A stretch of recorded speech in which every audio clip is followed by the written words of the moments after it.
Doctor Sukhchand Jha द्वारा लिखित पुस्तक का नाम है झारखंड के राजवंश की ऐतिहासिक परिचय। इस पुस्तक का विमोचन किया गया है। उनके लेखक डॉक्टर सुखचंद झा जी हैं और उसके शुभचिंतक भी आज यहाँ पर हैं। आइए इस पुस्तक के बारे में जानकारी प्राप्त करते हैं। भी कुछ वर्षों तक रहा, ये नहीं जानता। चैतन्य देव थे, लेकिन बिटवीन द लाइन्स इंग्लिश में कहते हैं, विचारों में ऐसे घूमते का प्रयास। इतिहास के बारे में जब भी आपका ध्यान में कुछ आएगा तो लगेगा कि इतिहास का मतलब कि कोई एक बहुत मोटा बुक है और उस इतिहास को एक छोटी सी पतली किताब में संग्रह करके प्रस्तुत करना है। मैं तो किचन में खाना बनाती हूँ, जो लिखते हैं उनके लिए मैं नाश्ता बनाती हूँ टाइम से और खाना बनाती हूँ, इतना जानती हूँ। और लोग बच्चों को पढ़ाते हैं। ये झाजी हैं जो भी लिख रहे हैं वो इंटर पास थे, तो मैं 3 बच्चों के साथ अपने हस्बैंड को भी पढ़ाई। नौकरी करते थे तो हर ट्यूसडे इनका ऑफ होता था और पीएचडी के लिए हर ट्यूसडे जाते थे रांची। 3 बजे से उठ करके नाश्ता बनाना, टिफिन देना, ये मेरा काम होता था। ये जाकर के पढ़ते थे और वहां से फिर शाम में लौटा। ये नाइट शिफ्ट होता था, तो मुझको लगता है कि कहीं ना कहीं मेरा भी है।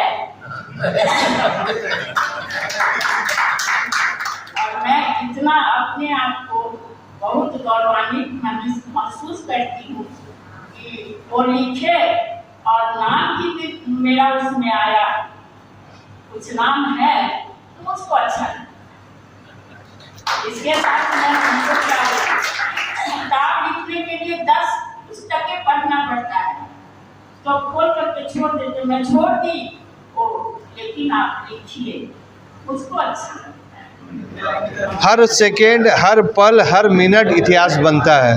इतिहास तभी आपको दर्शन देगा जब आप पुस्तक पढ़िएगा।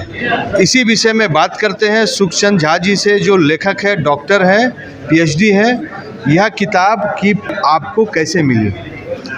ऐसा हुआ था कि पीएचडी के लिए पहले एग्ज़ाम होता है, उसमें आप पास करेंगे तब आपको पीएचडी के लिए परमिशन मिलेगा। तो रांची में उसका एग्ज़ाम था, मैं अपीयर हुआ उसमें।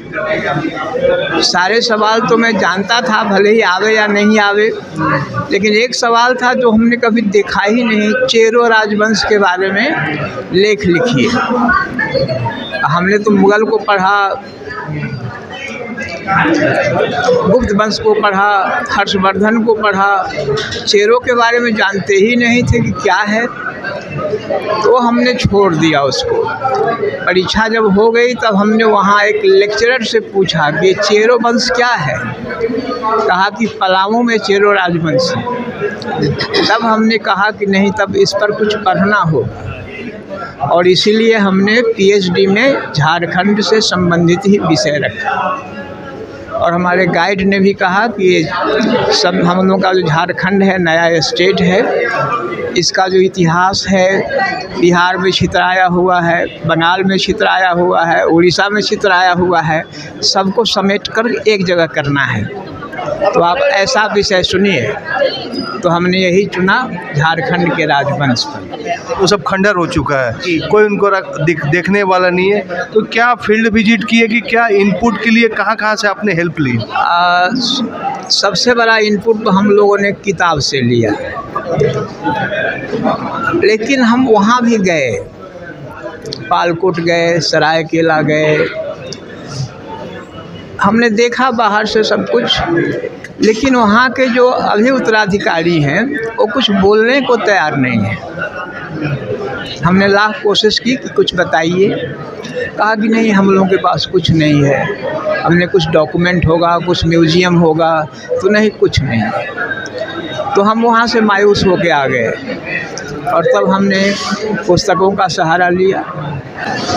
तो इसमें क्या लिखे हैं? इस पुस्तक में जैसे आप नागवंश को पढ़ेंगे तो नागवंश की उत्पत्ति की क्या कहानी है, क्या इतिहास है, उसके बाद इसकी स्थापना कब हुई, इसका विस्तार कितना था, इसकी चौहद्दी क्या थी, इसके पड़ोसी राज्य कौन थे और इनके कितने राजा हुए। जैसे आदिकाल से लेके 1857 तक नागवंश में 58 राजा हुए हैं। तो हर राजा के बारे में जो हम जानते थे, जो किताब में है, उसको हमने लिपिबद्ध किया। किसी किसी राजा के समय में बहुत सारी घटनाएं हुई, जैसा राजा दर्पनाथ सहदेव, तो उनके राज में, उनके शासनकाल में बहुत सारी घटनाएं हुई, तो उनका थोड़ा विस्तृत वर्णन है। किसी किसी राजा के बारे में कुछ घटना नहीं है, खाली उनका निधन, उनकी जन्मतिथि, उनका राज्याभिषेक कब हुआ वो है, तो हमने उतना ही लिख के छोड़ दिया है। इसमें नया क्या है, नया थोड़ा बताइए। देखिए, इतिहास में जो घटना घट चुकी है उसमें नया कुछ लिखने की गुंजाइश कम होती है, लेकिन उसका देखने का जो दृष्टिकोण है वो नया हो सकता है। जैसे सिंह राजवंश है कोल्हान में जो है, सरायकेला जी, वो पश्चिमी सिंहभूम जिला है, वो सरायकेला है। राजखरसावा जिला है, वो राजखरसावा है। और पश्चिमी सिंहभूम जो है वो पोराहाट का है। तो वहाँ उनकी स्थापना के बारे में या भुइयाँ से जो उनका रिलेशन है उसके बारे में जितने विद्वान हैं सबके अलग अलग मत हैं। तो उन मतों को पढ़ते हुए हमने अपना मत भी कायम किया है और उस मत को हमने कह दिया कि भाई वो ऐसा कहते हैं, वो ऐसा कहते हैं, हमारा ये मत है, ये ऐसा भी हो सकता है। मतलब तर्क भी दिया गया है और रिसर्च भी किया गया है। एक किताब का रेसिपी पे बहुत बड़ा चीज़ है। अब हम बात करते हैं कि किताब बनाने में, लिखने में कितनी समय लगा? पीएचडी करने में तो हमको 10 साल लग गए। 1907 से हमने प्रक्रिया शुरू की और 1917 में मेरा वाइवा हुआ और हमारा पीएचडी रिजल्ट मिला हमको 2017 में। उसके बाद ये प्रकाशन की हमने इच्छा जताई, प्रकाशकों से बात की, तो सच्चाई ये है कि प्रकाशक के सामने लेखक बौना हो जाता है, उनकी शर्तों पर चलना पड़ता है। तो खैर वो किताब छप गई और आपके सामने है। कितना दिन समय? इस किताब में हमको 2 साल लगा है। रिसर्च करने में 10 साल, 7 से लेकर के और 17 तक।